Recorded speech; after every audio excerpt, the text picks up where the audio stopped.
कौन मैच करेगा अब इसको? फसलों की किस्में कल टेस्ट देना है। फसलें हैं कि किस्मों के नाम है, इधर फसल के नाम है। कल टेस्ट देना, बताइए कौन सी फसल किसकी, कौन सी किस्म कौन सी फसल की है, कौन बताएगा इसको? इसका आंसर कौन देगा?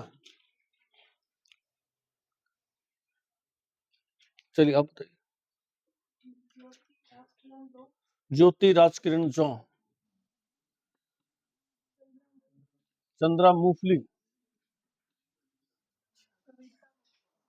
सविता मक्का, कावेरी चावल, कावेरी चंबल, ये सब नई किस्में है। Very good.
इनमें से कितनी फसलों में राजस्थान देश में प्रथम स्थान पर है?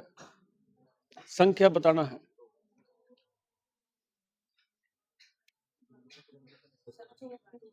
किस किस में है?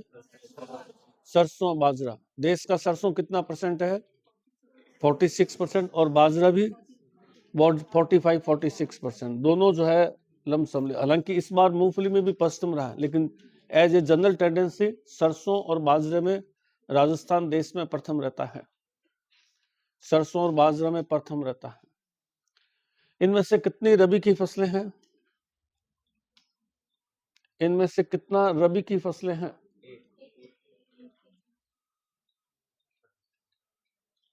कौन सी है? सरसों। रबी की फसल जो है केवल एक ही है, सरसों।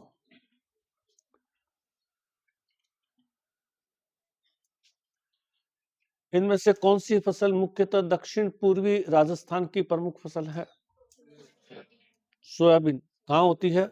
हड़ौती क्षेत्र। किस में आता है? दक्षिण पूर्व में। दक्षिण पूर्व में।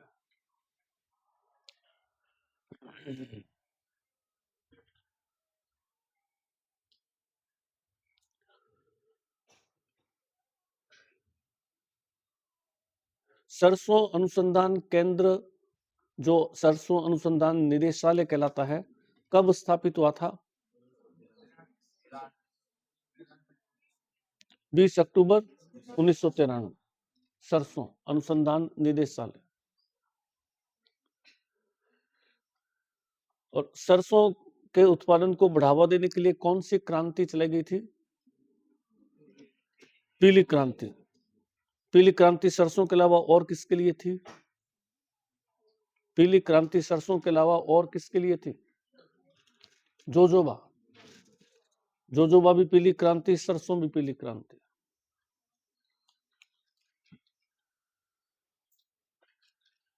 इन चारों में से किस फसल के अंदर जो है हरित वाली रोग लगता है? बाजरे के अंदर।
इन चार में से कितनी फसलें सर्वाधिक गंगानगर में होती है? गंगानगर कितनी फसलों के उत्पादन में प्रथम स्थान पर है? कितनी संख्या पूछ रहा हूं मैं, एक है, दो के अंदर कौन कौन से में प्रथम स्थान पाएगा? गेहूं और कपास के अंदर। इनके अंदर रबी की फसलों में सर्वाधिक उत्पादन कौन सी फसल का है? रबी की फसलों में सर्वाधिक। और अगर इसमें पूछे कि खाद्यान्न फसलों में सर्वाधिक उत्पादन किसका है?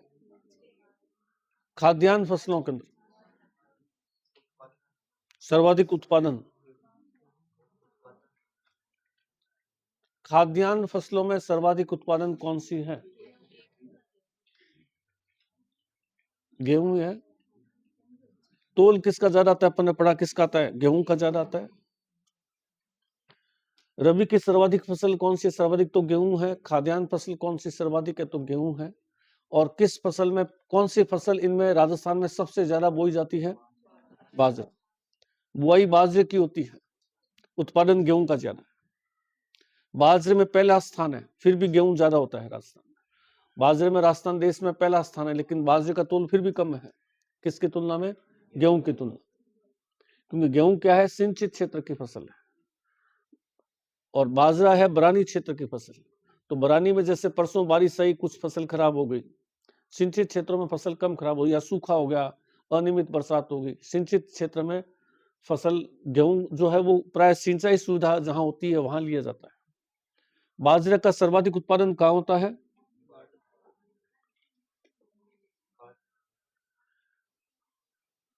मोटे अनाज को भारत सरकार बढ़ावा दे रही है। मोटे अनाज के लिए कौन सी योजना चला रखी है? श्री। और मोटे अनाज का अनुसंधान केंद्र कहां स्थापित किया हुआ है? जोधपुर। मोटा अनाज यानी मिलेट्स, मिलेट्स अनुसंधान केंद्र जोधपुर।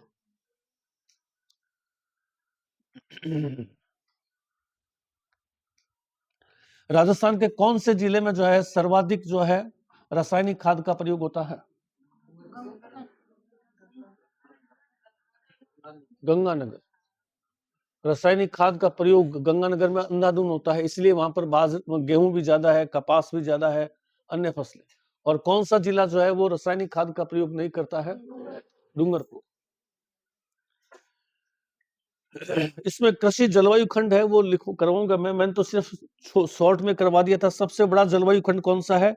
ये शुष्क। और सबसे छोटा जलवायु खंड कौन सा है? ये। वैसे जलवायु खंड कितने हैं? 10 है। मैंने सिर्फ एक और दो ही लिखाए थे, जो बड़ा और छोटा। अगर आप कहोगे तो मैं 4 क्लास में जो है वो सारा करवा देंगे। ये टॉपिक कंप्लीट हो जाए उसके बाद में सारा आता है क्या इसमें से? और है क्वेश्चन आया है क्या? तो इसको पूरा करवा देंगे, 10-15 मिनट लगेंगे। पहला खंड फर्स्ट है, फर्स्ट बी फर्स्ट सी, सेकंड है सेकंड बी, थर्ड है थर्ड बी, थर्ड है थर्ड बी, थर्ड थी, फोर है फोर्थ बी, और ये फिफ्थ। 10 है। वो 15-20 मिनट लगेंगे, उसको समझा दें।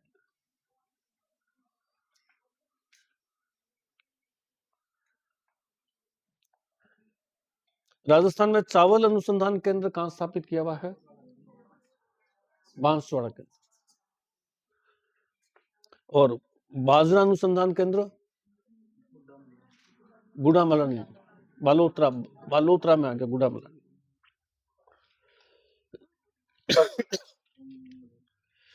कल अपन ने जो है कहां चल रहे थे इसमें, कल एक लवकुश वाटिका है।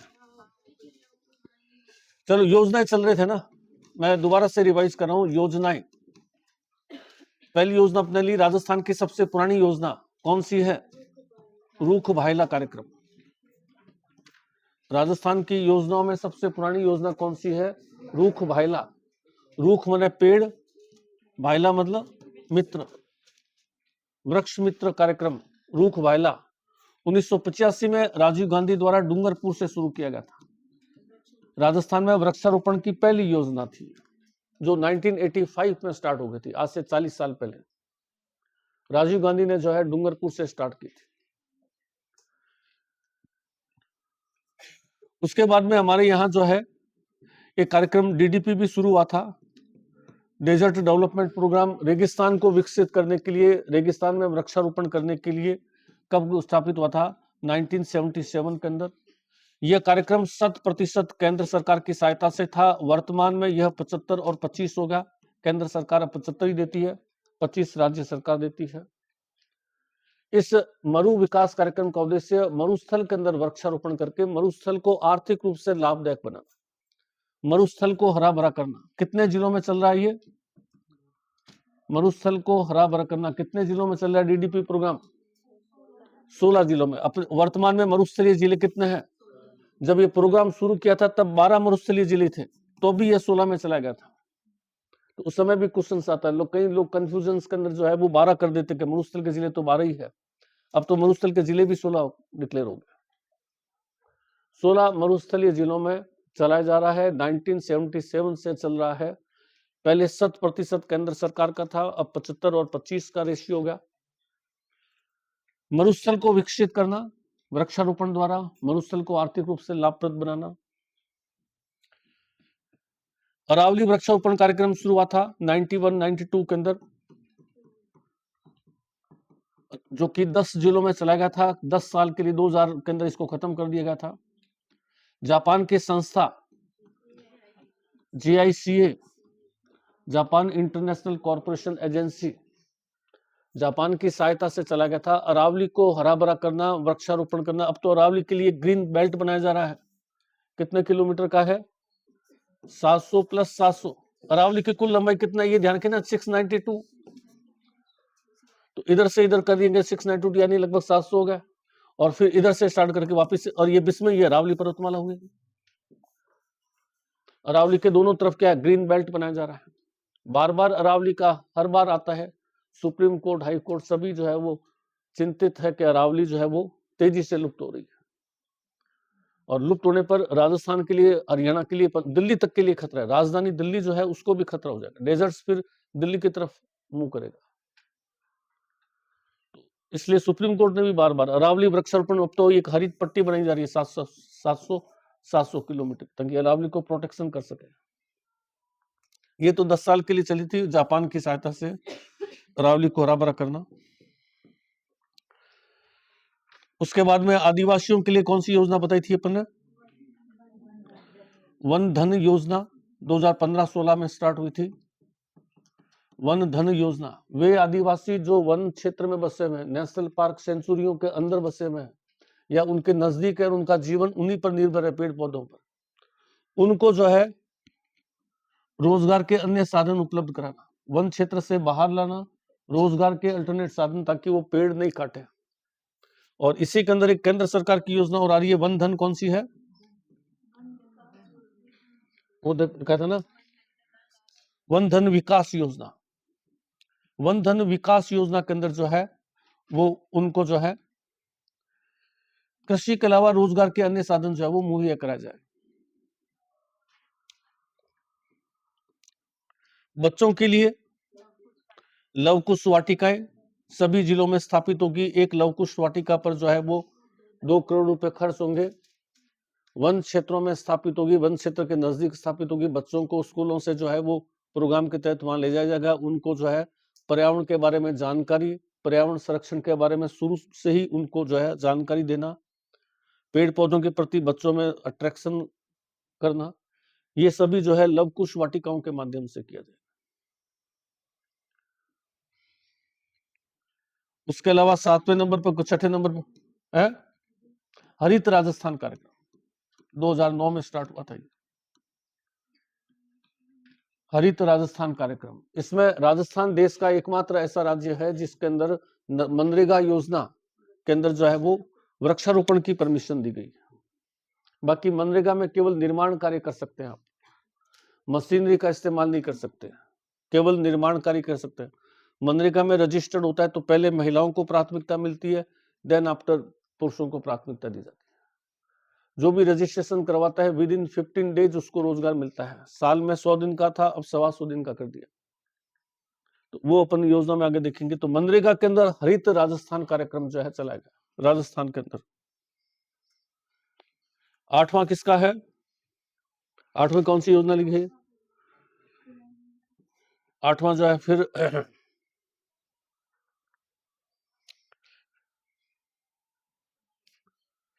पंचवटी योजना है। इसमें क्या कर रहे हैं? 5 पौधों का वितरण किया जा रहा है ना। इसमें ये औषधीय पौधे हैं 500, अश्वगंधा है, गिलोय है, और वो भी मैं देख के बताऊं। उसके अलावा एक जो है योजना है राजस्थान वानिकी जैव विविधता योजना, ये इंपॉर्टेंट है। 2003 जापान के सहयोग से राजस्थान की जैव विविधता को बचाना 3 चरणों में चली थी, अभी तीसरा चरण चल रहा है। इसमें फ्रांस सहयोग कर रहा है, पहले 2 चरण में जीका सहयोग कर रहा था। राजस्थान की जैव विविधता को बचाए रखना और जैव विविधता को बढ़ावा देना, राजस्थान वानिकी और जैव विविधता परियोजना 2003 से 2010 तक जापान ने हेल्प की थी। दूसरा चरण भी जापान के सहयोग से था, अब इसको फ्रांस हेल्प कर रहा है। 17 जिलों में आ गया वानिकी और जैव विविधता योजना। उसके बाद में हमारे पास में 1-2 योजनाएं और है। उसके बाद में हमारे पास में आते हैं वनों से जुड़े हुए कानून। आजादी से पहले तो हमारे यहाँ कोई कानून था ही नहीं। शिकार एक शौक हुआ करता था लोगों का, जो बड़े बड़े लोग हुआ करते थे, राजा महाराजा वगैरह, तो वो तो शिकार के लिए लोग जाते थे। बड़े उद्योगपति या बड़े जो लोग थे वो शिकार करते थे, कोई किसी तरह से रोक नहीं थी। 1902 में जो है वो टोंक रियासत ने सबसे पहले ये कहा कि भी अनावश्यक शिकार न हो जाए। शिकार पर एक आंशिक प्रतिबंध सबसे पहले जो है वो टोंक रियासत ने लगाया। मारवाड़ रियासत ने भी जो है शिकार को रोकने का प्रयास किया, लेकिन कोई ऑथेंटिक कानून कोई नहीं था। आजादी होगी, आजादी के बाद तक जो है लोग शिकार करते थे। सबसे पहली बार ध्यान सरकार का गया 1972 भारतीय वन्य जीव कानून। भारतीय वन्य जीव कानून 1972, ये सबसे बड़ा विस्तृत और वैज्ञानिक कानून था।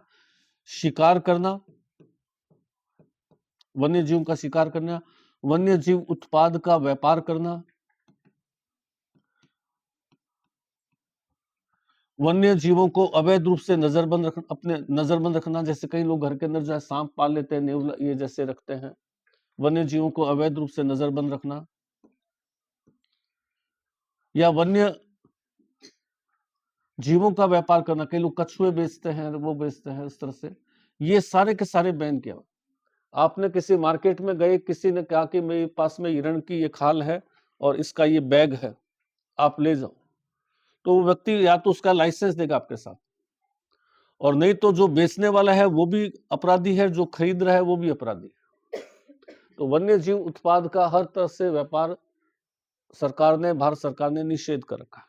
किसी तरह से कोई व्यापार नहीं कर सकते उनके उत्पाद का, उनका शिकार नहीं कर सकते, वन को काट नहीं सकते, वन्य जीवों को नजरबंद नहीं रख सकते।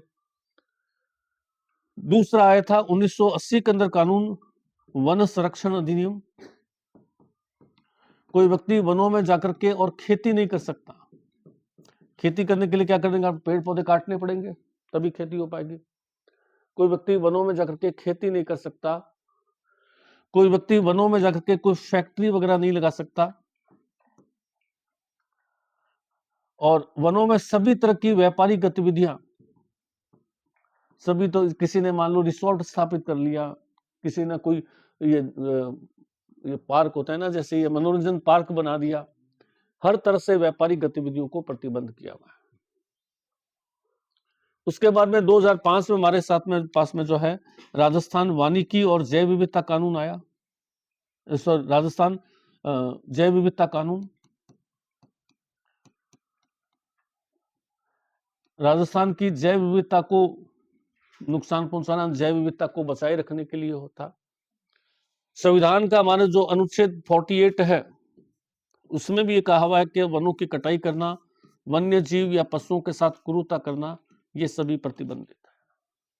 वन्य जीवों के साथ क्रूरता, वनों की कटाई, ये सभी जो है वो बैन है। ये हमारे पास में वनों से जुड़े हुए कानून है। इन कानूनों के माध्यम से वन्य जीवों का हमने प्रोटेक्शन दिया है।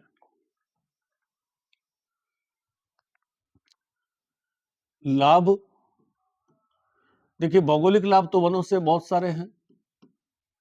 वनों से क्या है, बरसात होती है, भूमि संरक्षण के लिए पेड़ अनिवार्य है, बहुत सारे भौगोलिक लाभ है, वो तो अपने पहले ही पढ़ लिए थे। आर्थिक लाभ की दृष्टि से देखें, वनों से हमें आर्थिक लाभ क्या है, तो आर्थिक लाभ में एक तो वनों में घास बहुत अलग अलग तरह की मिलती है। जैसे सेवण, कहाँ मिलती है सेवण घास? जैसलमेर के अंदर मोस्टली सेवण घास कहाँ मिलती है? जैसलमेर।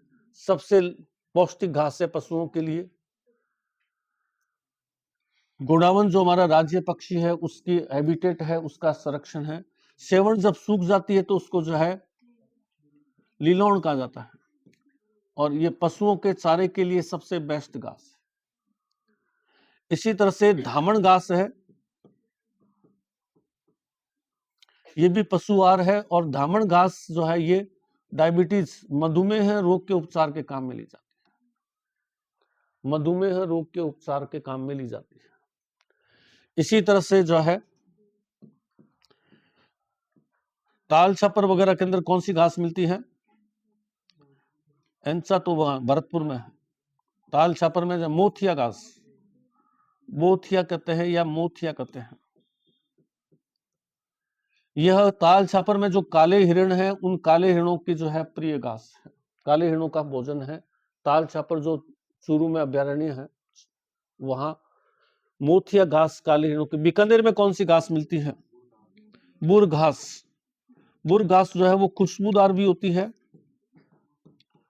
खुशबूदार भी होती है, कॉस्मेटिक सामान बनाने के काम में लेते हैं। भोजन जैसे ढोकले बनाते हैं तो उसमें खुशबू के लिए ये घास लगा देते हैं। वैसे कॉस्मेटिक सामान जो है बीकानेर के आसपास में अपन जाएंगे, इधर जो है जोड़बीड़ से आगे जब जाएंगे तो सब जगह बुर घास मिलेगी, जो कि खुशबूदार घास होती है, लेमन घास के नाम से चर्चित है। भरतपुर सवाई माधोपुर में कौन सी घास मिलती है? खस घास। खस सबको पता ही है, शरबत, इत्र और ये ठंडा करने के लिए खस घास भरतपुर, सवाई माधोपुर। एंचा घास कहाँ मिलती है? भरतपुर। एंचा घास के कारण जो है ये पक्षी कई बार उलझ जाते हैं, इसके अंदर पक्षी उलझ जाते हैं। करड़, करड़ घास कहाँ मिलती है? यही रेगिस्तान के अंदर जगह जगह मिलती है, जो कि रेगिस्तान को जो है फैलने से रोकने में हेल्प करती है। और भी दो चार घास और भी है जो कि फेमस घास है इस रेगिस्तान में मिलने वाली। जोधपुर में आंवल की झाड़ियां मिलती है, चमड़ा साफ करने के काम में ली जाती है। आंवल की झाड़ियां चमड़ा साफ करने के काम में लेते हैं। चोटन बाड़मेर के अंदर वनों में जो पेड़ मिलते हैं उनसे क्या करते हैं? गोंद, बाड़मेर का गोंद पूरे इंडिया में फेमस है। चोटन बाड़मेर गोंद के लिए चर्चित है। गंगानगर हनुमानगढ़ में शीशम के पेड़ बहुत मिलते हैं, जिसे खेल का सामान बनाते हैं। शीशम की लकड़ी से खेल का सामान, बल्ले, बैट वगैरह जो है।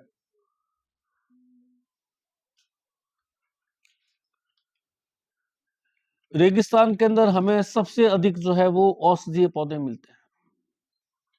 सबसे अधिक औषधीय पौधे गिलोय, अश्वगंधा तो अपने पढ़ाई है। कौन सी अश्वगंधा को जो है वो जीआई टैग मिला है? नागौरी अश्वगंधा थोड़ी, नागौर तो मेथी है। जोधपुरी अश्वगंधा नहीं है क्या? मैंने नागौरी तो मेथी को दिया है ना, मेथी को मसालों में शामिल किया, नागौर की मेथी है। मेहंदी तो सोचत की, नागौर की तो इस नागौर की है क्या? अश्वगंधा में राजस्थान देश में पहले स्थान पर है। गिलो है, सोनामुखी है। सोनामुखी निर्यात केंद्र कहां स्थापित है? जोधपुर। सोनामुखी वर्ड का सर्वाधिक राजस्थान में होता है। गोड़ा जिला जिसको इसबगुल कहते हैं, ये वर्ड का सर्वाधिक राजस्थान में होता है। पूरे वर्ड का, इंडिया का नहीं, पूरे वर्ड का सर्वाधिक राजस्थान में होता है। एलोवेरा रेगिस्तान का मेन पौधा है, बहुत सारी बीमारियों को दूर करता है। तो ये जो औषधीय पौधे हैं, ये रेगिस्तान में सबसे ज्यादा मिलते हैं। औषधीय पौधों का आजकल प्रचलन बहुत ज्यादा। इन दिनों जो आयुर्वेदिक यूनिवर्सिटीज और कॉलेजेज है, उनमें एडमिशन की मेरिट काफी ऊपर जाने लगी है, क्योंकि सरकार भी आयुर्वेदिक डॉक्टरों को बहुत ज्यादा भर्ती कर रही है। और प्लस साथ साथ में सभी लोग जो आइए एलोपैथिक बजाय आयुर्वेद को ज्यादा प्रेफर करने लगे। तो बीमारियों को जड़ से, जैसे अपने ये है, अपने इधर ये क्या नाम है ना, अर्जुन का पेड़ बहुत ज्यादा मिलता है।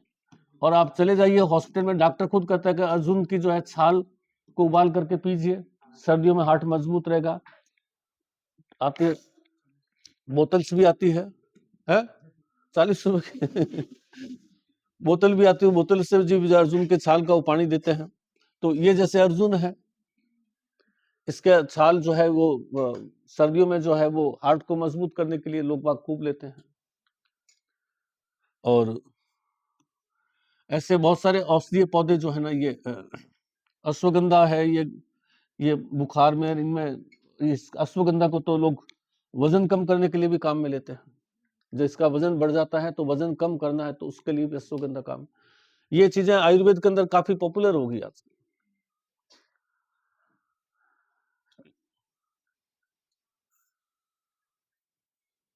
और बहुत सारे लाभ है, तो उस तरह से हमारे पास में लाभ हो, कानून हो गए, लाभ हो गए। अब हमारे पास में वन्य जीव प्रबंध आता है।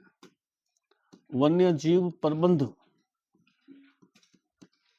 वन्य जीवों को हम मैनेजमेंट कैसे करते हैं, उनका देखभाल संरक्षण कैसे करते हैं। प्रबंध को हम दो तरह से बांट सकते हैं, एक इन सिटू है, इन सिटू, और एक एक्स सिटू। क्या मतलब होता है इसका भी बताओ साइंस वाले? इन सिटू और एक्स सिटू। इन सिटू तो जो उनका नेचुरल हैबिटेट है उसके अंदर उनको संरक्षण कर रहे हैं, और एक्स सिटू के अंदर उसको नेचुरल हैबिटेट से बाहर लेबोरेटरी वगैरह के अंदर, जैसे मान लो किसी का टिश्यू के रूप में सुरक्षित रख लिया। अपने तो ज्यादातर तो नेचुरल हैबिटेट में है। इसमें नेशनल पार्क आएंगे, नेशनल पार्क आएंगे, सेंचुरी आएंगे, आखेट निषेध क्षेत्र आएंगे, डियर पार्क आएंगे, कंजर्वेशन सेंटर आएंगे, उसके बाद में टाइगर पार्क, टाइगर रिजर्व आएंगे, ब्लैक डियर पार्क आएंगे अलग से। ये 5-7 चीजें हैं। पहले अपन यहां तक आज कंप्लीट कर देते हैं, तो फिर अगला टॉपिक अपना संरक्षण आ जाएगा।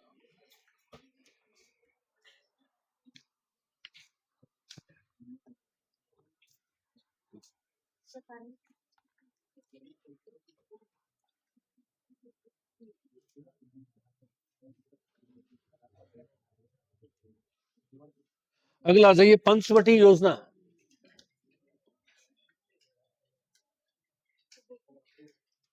पंचवटी योजना,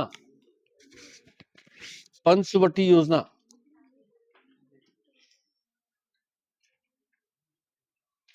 पंचवटी योजना में सरकार 5 औषधीय पौधों को बड़े स्तर पर, पंचवटी योजना में सरकार 5 औषधीय पौधों को बड़े स्तर पर वृक्षारोपण करना, 5 औषधीय पौधों का कर दीजिए, 5 औषधीय पौधों का बड़े स्तर पर वृक्षारोपण करना, बड़े स्तर पर वृक्षारोपण। ये 5 औषधीय पौधे कौन से हैं? एक तो वटी हो गया, दूसरा पीपल, वट, पीपल, बेल, आंवला, अशोक, बेल, आंवला, अशोक। 5 औषधीय पौधों का बड़े स्तर पर वृक्षारोपण करना। वट है, पीपल है, बेल है, आंवला है, अशोक है। अशोक। अगले 5 औषधीय पौधों का वृक्षारोपण करना। अगला जाइए, घर घर औषधि योजना, घर घर औषधि योजना, घर घर औषधि योजना, घर घर औषधि योजना 2021 से 2026 तक चल रही है, 2021 से 2026 तक चलाई जा रही है।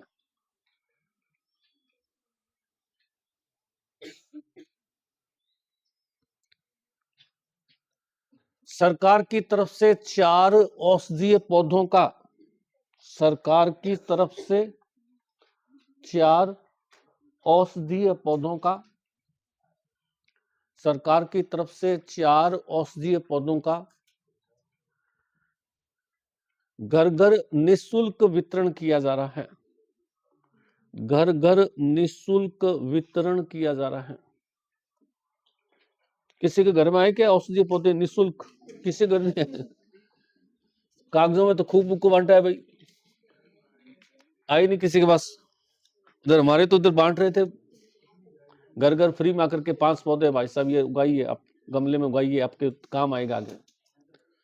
फ्री में दे रहे थे, एक पैसा भी नहीं। वो आकर के मिट्टी सहित, और वो उसके साथ में वो आदमी होता है, वो गमले के अंदर जो है आपको लगा भी देता है। इसमें पौधे लिख लीजिए, 5 औषधीय पौधों का निःशुल्क वितरण, 4 औषधीय पौधों का निःशुल्क वितरण। इसमें एक लिखिए, अश्वगंधा, गिलोय, कालमेघ, तुलसी। अश्वगंधा, गिलोय, गिलोय, कालमेघ, कालमेघ, कालमेघ और तुलसी। अश्वगंधा, गिलोय, कालमेघ और तुलसी, 4 औषधीय पौधों को वन विभाग के कर्मचारी आकर के सबको निःशुल्क बांट रहे थे। अभी पिछले 21 से चल रहा है प्रोग्राम। आगे लिखिए, एक पेड़ मां के नाम अभियान, एक पेड़ मां के नाम अभियान, एक पेड़ मां के नाम,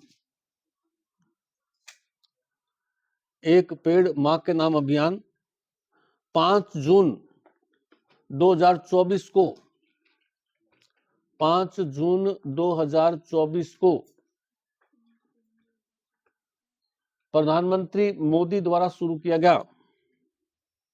5 जून 2024 को प्रधानमंत्री मोदी द्वारा शुरू किया गया। 5.62 करोड़ वृक्ष लगाए गए एक दिन के अंदर, 5.62 करोड़ वृक्ष लगाए गए। आज के न्यूज़पेपर में खबर है कि भारत के एथलीट जो है, विशेषकर धावक वगैरह, उनकी एफिशिएंसी बहुत तेजी से घट रही है।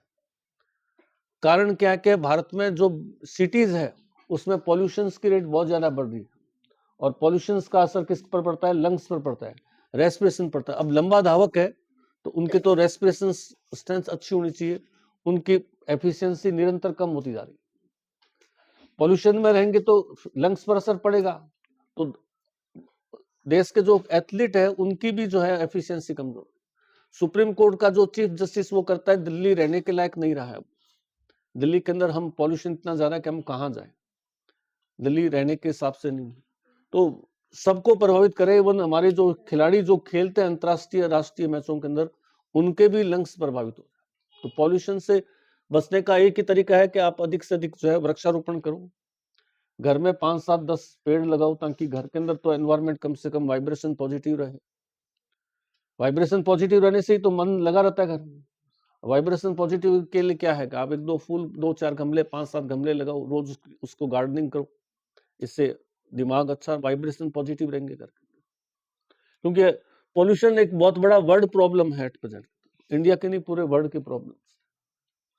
तो अच्छा वाइब्रेशन रखना चाहते हैं घर के अंदर, अच्छा पॉजिटिव वाइब्रेशन रहे, तो उसके लिए 2-5-7 एक गमले अपने रखो आराम से, फूलों वाले खूब आते हैं, और उसके गार्डनिंग करो, उसको देखो, उससे ऑक्सीजन का लेवल भी बढ़ेगा आसपास में। अगला लिखिए, राजस्थान वानिकी और जैव विविधता योजना। राजस्थान वानिकी और जैव विविधता योजना 2003। राजस्थान वानिकी और जैव विविधता योजना 2003। 2003। उद्देश्य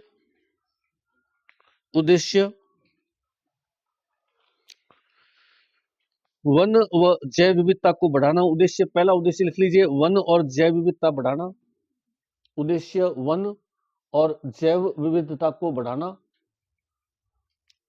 वन और जैव विविधता को बढ़ाना। दूसरा उद्देश्य मिट्टी और भूजल संरक्षण करना, मिट्टी और भूजल संरक्षण करना। तीसरा उद्देश्य मिट्टी और भूजल संरक्षण। तीसरा उद्देश्य वनों से आजीविका व गरीबी उन्मूलन। वनों से आजीविका मिले, गरीबी उन्मूलन। वनों से आजीविका, गरीबी उन्मूलन। आजीविका, गरीबी उन्मूलन। योजना 3 चरणों में चल रही है। योजना 3 चरणों में चल रही है। इसमें लिखना है, पैराग्राफ चेंज करके। योजना 3 चरणों में चली है। पहला चरण 2003 से 10। प्रथम चरण जो इसका था 2003 से 2010 तक रहा। 2003 से 2010 तक 18 जिलों में चलाया गया था पहला चरण, और जीका के सहयोग से चलाया गया। Zika, Japan international cooperation agency. 2003 से 2010 तक 18 जिलों में चला, जीका के सहयोग से। जीका के सहयोग से 2003 से 2010। दूसरा चरण 2011 से 2020। 2011 से 2020 दूसरा चरण।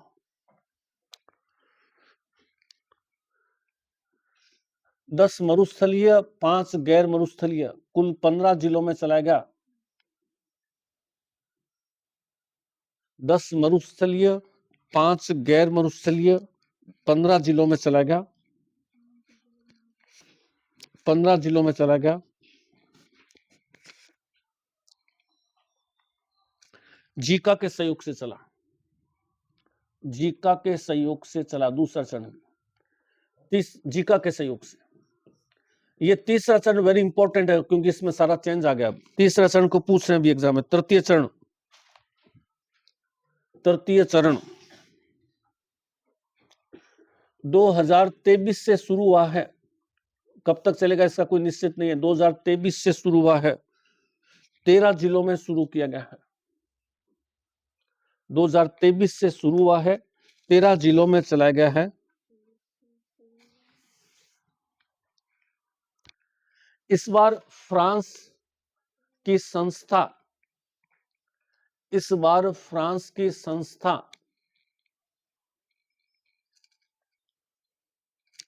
फ्रेंच डेवलपमेंट एजेंसी आर्थिक सहयोग कर रही है। फ्रांस की संस्था फ्रेंच डेवलपमेंट एजेंसी, फ्रांस की संस्था फ्रेंच डेवलपमेंट एजेंसी सहयोग कर रही है। फ्रांस की संस्था फ्रेंच डेवलपमेंट एजेंसी जो है वो सहयोग कर रही है। अब आ जाइए वनों से जुड़े हुए कानून। वनों से जुड़े हुए कानून।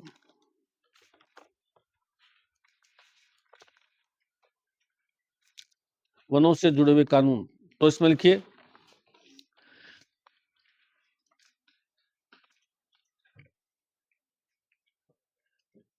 राजस्थान में पहली बार शिकार पर प्रतिबंध 1902 में टोंक रियासत में लगाया गया था।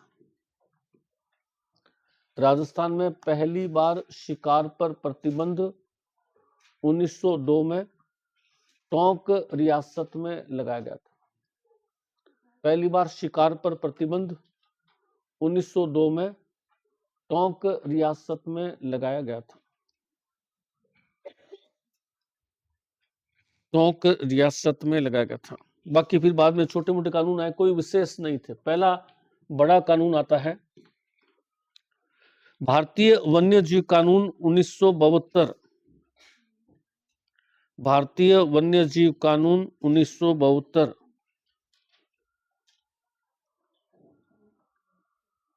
1972 नया कानून 1 अप्रैल 2023 इसी के अंदर इसी को संशोधित करके नया बनाया गया। इसी में नया कानून 1 अप्रैल 2023 शुरू में 72 में लागू हुआ, फिर इसको मॉडिफाइड करके 1 अप्रैल 2023 तक आ गया। 1 अप्रैल 2023 इसी में को संशोधन करके नया रूप कब दिया गया इस कानून के अंदर? 1 अप्रैल 2023 को। क्या प्रोविजन से लिखिए वन्य जीवों का शिकार करना। इसी में इसके प्रोविजंस क्या है इसी के साथ में लिखना। इसके अंदर क्या लिखा हुआ है? वन्य जीवों का शिकार करना, वन्य जीव उत्पादों का व्यापार करना, वन्य जीव उत्पादों का व्यापार करना, वन्य जीवों को अवैध रूप से रखना, वन्य जीवों को अवैध रूप से रखना प्रतिबंधित कर दिया गया है। प्रतिबंधित कर दिया गया है। वन्य जीवों का व्यापार करना, वन्य जीवों को अवैध रूप से बंदी रखना प्रतिबंधित है। वन्य जीव को आप अवैध रूप से कोई हिरण ला करके घर में बांध के रख ले, ऐसा नहीं हो सकता। या वन्य जीवों को जैसे कई लोग खरगोश रखते हैं, खरगोश भी कानूनन बैन है। वो कई लोग कछुआ रखते हैं ओरिजिनल अपने घरों में, जो बड़े बड़े लोग होते हैं अपने घरों में कछुआ रख लेते हैं, कानूनन बैन है। या तो आपके पास उसका लाइसेंस होना चाहिए, गवर्नमेंट से सूचना परमिशन लेके होनी चाहिए। दूसरा लिखिए वन संरक्षण अधिनियम 1980। वन संरक्षण अधिनियम, वन संरक्षण अधिनियम 1980। वन संरक्षण अधिनियम 1980। नया संशोधन 1988। इसमें फिर नया संशोधन किया गया 1988। नया संशोधन 1988। वनों में 88 वनों में व्यापारिक गतिविधि जैसे खेती उद्योग, वनों में व्यापारिक गतिविधि जैसे खेती है, उद्योग है, व्यापारिक गतिविधि जैसे खेती उद्योग आदि को प्रतिबंधित किया गया है। खेती है, उद्योग है, इनको प्रतिबंधित किया गया है। वनों में व्यापारिक गतिविधि, खेती, उद्योग, इनको प्रतिबंधित कर दिया गया है। तीसरा लिखिए पर्यावरण संरक्षण अधिनियम 1986। पर्यावरण संरक्षण अधिनियम 1986। पर्यावरण संरक्षण अधिनियम 1986 86। पर्यावरण प्रदूषण फैलाने पर रोक लगाई गई। पर्यावरण प्रदूषण फैलाने पर रोक लगाई गई। पर्यावरण प्रदूषण फैलाना रोका गया। चौथा, राजस्थान वानिकी व जैव विविधता संरक्षण अधिनियम, राजस्थान वानिकी जैव विविधता, राजस्थान वानिकी जैव विविधता संरक्षण अधिनियम, वानिकी व जैव विविधता संरक्षण अधिनियम 2002, वानिकी और जैव विविधता संरक्षण अधिनियम 2002, बस इतने कानून हैं। उसके बाद में एक लाइन और लिख लीजिए, भारतीय संविधान के अनुच्छेद 48, भारतीय संविधान अनुच्छेद 48,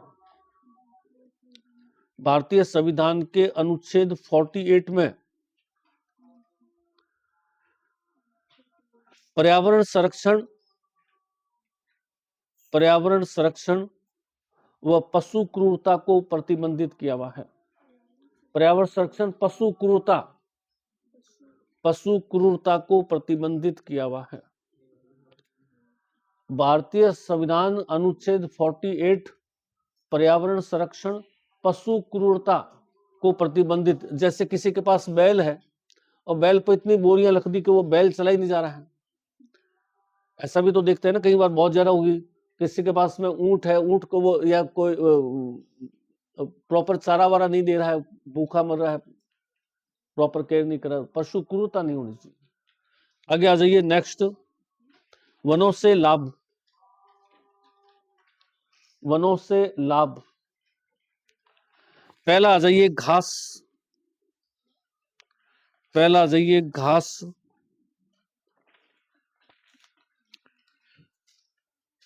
सेवण घास, ये राजस्थान की मेन घास है, इसलिए इसका मैं वैज्ञानिक नाम भी लिखवा रहा हूं साथ में, सेवण घास, लूसियूरस सिंडिकस।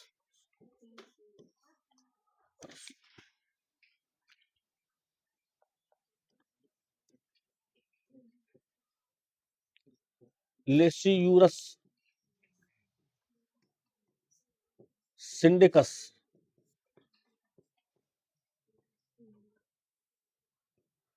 लेसियूरस सिंडिकस, सिंडिकस, सी बिंदी आगे, सिंडिकस, कस, लेसियूरस सिंडिकस, सेवण घास, सबसे पौष्टिक घास, पौष्टिक घास जो जैसलमेर, पौष्टिक घास जो जैसलमेर में मिलती है, पौष्टिक घास जो जैसलमेर में मिलती है,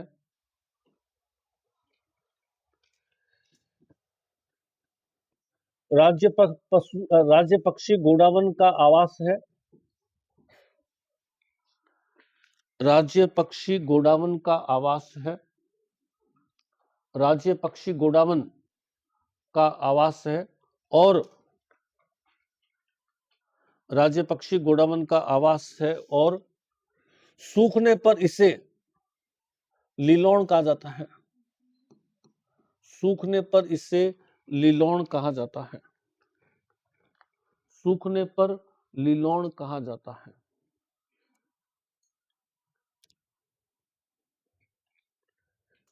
धामण घास, जैसलमेर,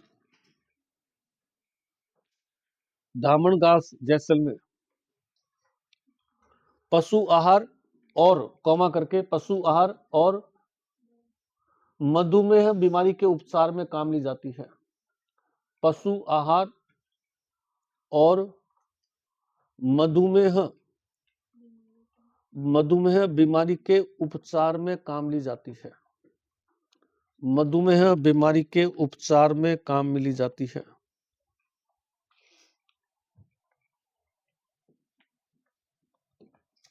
मोथिया घास,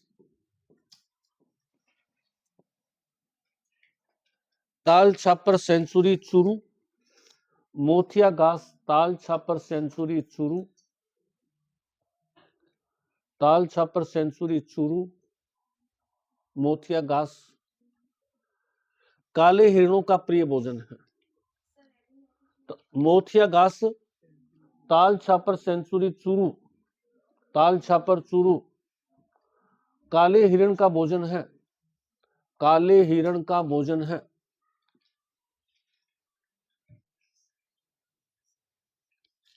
खस घास भरतपुर सवाई माधोपुर, खस घास खस भरतपुर सवाई माधोपुर, खस घास भरतपुर सवाई माधोपुर शरबत इत्र आदि बनाने के काम ली जाती है, शरबत इत्र, शरबत इत्र आदि बनाने के काम ली जाती है, शरबत इत्र, इत्र, शरबत इत्र बनाने के काम में ली जाती है। बुर घास बीकानेर, बुर घास बीकानेर खुशबूदार घास है,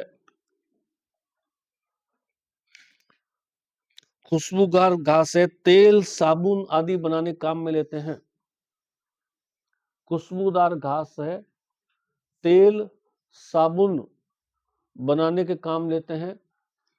और ब्रैकेट में ये भी कर दो ढोकला, ढोकला आप में से किसी कोई खाता है कि नहीं, किसी खाया हुआ है ढोकला, है ना, बनाया होगा ना, तो उसमें लपेटते तभी उसका टेस्ट आता, नहीं तो टेस्ट नहीं आता, उसके अंदर खुशबू जो आती है, ढोकला खाते, इसी में लिख लीजिए ढोकला खा लें।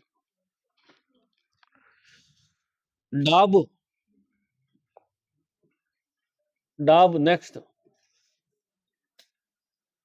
डाब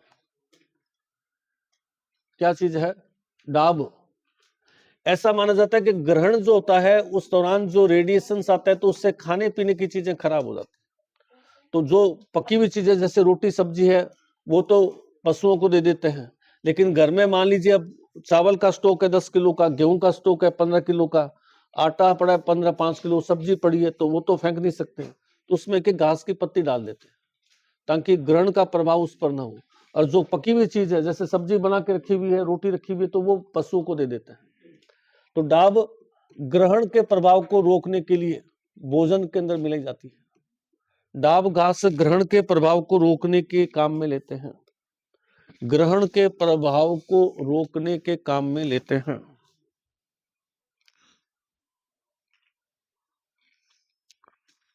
ग्रहण के प्रभाव को रोकने के काम में लेते हैं। भूरट ये भी बहुत बार पूछी जाती है, आजकल इकोलॉजिकली सबसे महत्वपूर्ण है भूरट, भूरट कांटेदार घास है, मृदा संरक्षण को रोकने के काम में लेते हैं। भूरट कांटेदार घास, मृदा संरक्षण, मिट्टी संरक्षण, मृदा संरक्षण को के लिए काम में लेते हैं, मृदा संरक्षण भूमि को कटाव आदि से रोकने के लिए मृदा संरक्षण के लिए काम में लेते हैं।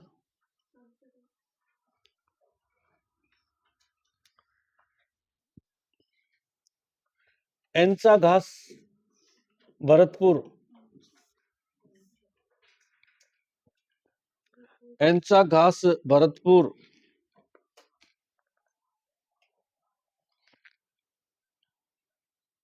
एंचा घास भरतपुर इस घास में साइबेरियन पक्षी उलझकर मर जाते हैं, इस घास में साइबेरियन पक्षी उलझकर मर, एंचा, एंचा घास भरतपुर इस घास में साइबेरियन पक्षी उलझकर मर जाते हैं, साइबेरियन पक्षी उलझकर मर जाते हैं, लंबी है पक्षी इसमें बैठते हैं फिर इसके पंख से उलझ जाते हैं। वैसे मैंने आपको बताई था बांस भी क्या है, किस नाम से जानी जाती है, हरासुल, ये भी एक घास है। आगे लिखिए एक, आगे है? गन्ना भी घास है, गन्ना भी घास है, बांस भी घास है, सबसे लंबी घास कौन सी है, बांस है। आगे लिखिए करड, करड कौमा अंजन, करड़ अंजन, ये नाम लिखते जाइए, करड़ अंजन, टांटिया, गंटिया,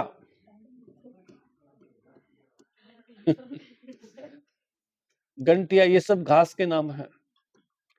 करड़, अंजन, टांटिया, गंटिया, ये सब घास है, इनके प्रकार है, बस ये मिलती रहती है। भूरट घाट है तो रेगिस्तानी घास ही है। मिट्टी के क्षरण को रोकना, मिट्टी में कटाव को रोकना, मिट्टी क्षय होती है ना, उस क्षय को रोकना, उसके लिए भूरट घास का इस्तेमाल होता है। भूरट सबसे इंपॉर्टेंट घास है? लेमन घास, लेमन टी के लिए लेमन घास, तो उसको है लेमन घास, तो इसी को कहते हैं, अपने बुर घास को, बुर घास के दूसरा नाम है लेमन। एक वो कांग्रेस घास जरूर है खरपतवार के रूप में, जो कांग्रेस के कार्यकाल में जब 1982 के आसपास अमेरिका से जब गेहूं आयात किए गए थे, तो उसके साथ में वो खरपतवार आ गई, और वो आज भी बहुत तेजी से फैलती है, तो उसका नाम कांग्रेस घास है। कांग्रेस के शासनकाल में ही इसलिए कांग्रेस घास है। वो अभी भी है राजस्थान में, बहुत सारी तेजी से फैलती है, अमेरिका से आई भी, अमेरिका से। अब एक्चुअल में क्या होता है कि एक प्रोसेस होती है, साइंस वाले जानते होंगे, क्वारंटाइन। अब मान ले कोई अंतरिक्ष यात्री है, चंद्रमा या अंतरिक्ष में गया, तो अंतरिक्ष में जो जाता है, तो उसको अंतरिक्ष में जाने से पहले उसका सारा चेकअप अपन कर लेते हैं। फिर वो, जैसे सुनीता विलियम्स 6 महीने अंतरिक्ष में रही थी, उस दौरान उसके अंदर कोई विशेष इन्फेक्शन होगा जो आज तक धरती पर हुआ ही नहीं है। कोई जैसे कोरोना आ गया था अचानक, कितना मतलब डेंजरस हो गया था, हजारों लाखों लोग मर गए थे, ऐसा कोई विशेष बैक्टीरिया आ जाए, तो जो अंतरिक्ष यात्री आते हैं, उसको अंतरिक्ष यात्री को आने के बाद में 2-3 महीने तक, 4 महीने तक उसको आइसोलेट रखते हैं एकदम, और रोज उसको वॉच करते हैं, उसकी रोज जांच करते हैं कि इसके साथ में कोई विशेष चीज तो नहीं आ गई। ये प्रोसेस जो है वो क्वारंटाइन कहलाती है। इसी तरह से हम विदेशों से जो चीज मंगवाते हैं, विशेषकर खाने वगैरह की चीजें, पैकेजिंग, तो उसको भी हम आइसोलेट रखते हैं। जैसे अमेरिका से हमने मंगवाया, आयात निर्यात होता ही रहता है, तो अमेरिका में मान ले खाने की चीज मंगाई, उसके साथ में कोई जीवाणु आ गया, कोई बैक्टीरिया आ गया, कोई घास आ गया, तो उसको भी हम क्वारंटाइन करके देखते हैं, 2-4-5 दिन उसको एग्जामिन करते हैं लैब के अंदर कि इसके साथ में कोई चीज, ये प्रोसेस क्वारंटाइन कहलाती है। उस दौरान जो है, चूंकि ये कांग्रेस के समय वो जो है देश में थोड़ा सा फूड क्राइसिस था, जल्दबाजी में, तो इस क्वारंटाइन नहीं किया गया, इससे पहले डिस्ट्रीब्यूट कर दी गई, तो इससे क्या गया, वो घास फैल गई। अन्यथा अगर ऐसा होता तो क्वारंटाइन करके उसका जो है प्रोसेस करके फिर बाद में, तो ये घास अभी भी, इसका नाम कांग्रेस घास बढ़ गया, अभी भी जो है मिलती है। आगे लिखिए अन्य लाभ, ये तो घास हो गए, अब आ जाइए अन्य लाभ। अन्य लाभ,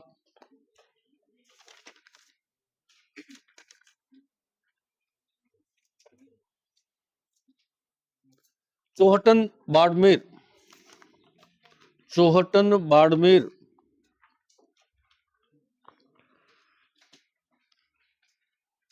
यहां कुंबट, खेचड़ी, कुंबट, कुंबट एक पौधे का नाम है, कुंबट, खेचड़ी आदि पौधों से गोंद तैयार किया जाता है, या गोंद प्राप्त किया जाता है। कुंबट, खेजड़ी आदि पौधों से गोंद प्राप्त किया जाता है। कुंबट, खेजड़ी आदि पौधों से गोंद प्राप्त किया जाता है। चौहटन बाड़मेर। दूसरा,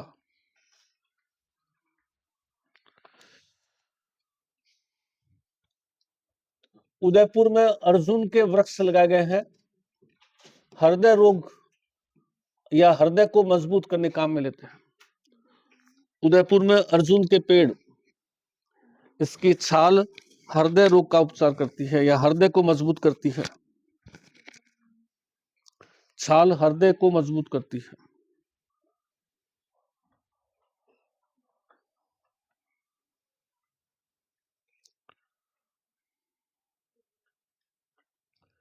जोधपुर, आंवल की झाड़ियां मिलती है जो चमड़ा साफ करने काम में लेते हैं। जोधपुर, आंवल की झाड़ियां, आंवल की झाड़ियां मिलती है, चमड़ा साफ करने के काम में लेते हैं, चमड़ा साफ करने के काम में लेते हैं। बीकानेर में फोग के वृक्ष से की कली से रायता बनाते हैं। फोग झाड़ी टाइप है, फोग की झाड़ी से के कली से रायता बनाते हैं। फोग जो झाड़ी है उसकी कली से रायता बनाते हैं, कली से रायता बनाते हैं, रायता। पलास या ढाक की पत्तियां दोने बनाने के काम में लेते हैं।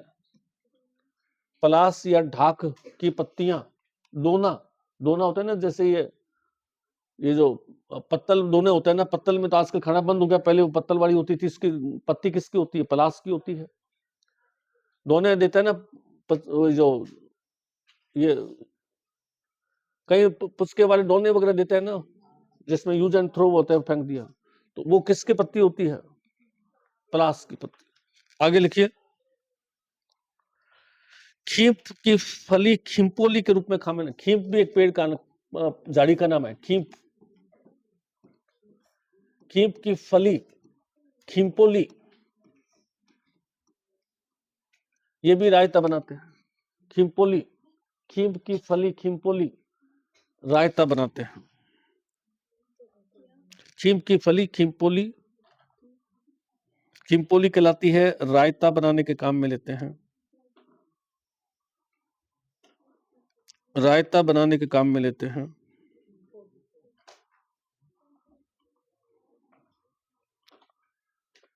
गूगल की लकड़ी अगरबत्ती बनाने के काम में ली जाती है। गूगल की लकड़ी अगरबत्ती, अगरबत्ती के अंदर जो होते हैं ना लकड़ी टाइप, जो गूगल की लकड़ी होती है, गूगल की लकड़ी अगरबत्ती के लिए काम में लेते हैं, अगरबत्ती के लिए काम में। ये अपना जो है वनों से लाभ हो गया। नेक्स्ट क्लास में वाइल्ड लाइफ मैनेजमेंट लेंगे अब।